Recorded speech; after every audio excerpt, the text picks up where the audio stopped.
100 நாள் வேலை திட்டம் கண்டிப்பாக கைவிடப்படாது என கரூர் தொகுதி பாஜக வேட்பாளர் செந்தில் தெரிவித்துள்ளார். கரூர் மாவட்டம் அரவக்குறிச்சி ஒன்றியத்திற்குட்பட்ட பகுதிகளில் பாஜக வேட்பாளர் செந்தில்நாதன் வாக்கு சேகரித்தார். அவருக்கு பெரிய மஞ்சுவலி, ஆண்டிப்பட்டி, கோட்டை உள்ளிட்ட பகுதிகளில் அமோக வரவேற்பு அளிக்கப்பட்டது. அப்போது பேசிய அவர் 100 நாள் வேலை கைவிடப்படும் என பொய் பிரச்சாரம் செய்யப்படுகிறது என குற்றம் சாட்டினார்.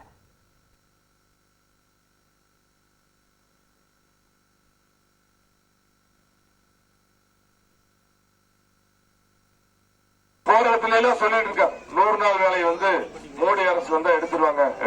எல்லா இடத்துலயும் அந்த அம்மாக்கு வேற என்ன, நான் 5 வருஷம் இந்த திட்டம் கொண்டு வந்தேன்னு ஒரு திட்டத்தை கூட சொல்ல முடியாது.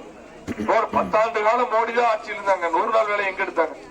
100 நாள் வேலை 150 நாளாக உறுதியாக நரேந்திர மோடி அவர்கள் 3வது முறையாக ஆட்சி ஏற்றவுடன் அதை மாற்றி அமைப்பார்கள், உறுதியாக மாற்றி கொடுப்போம்.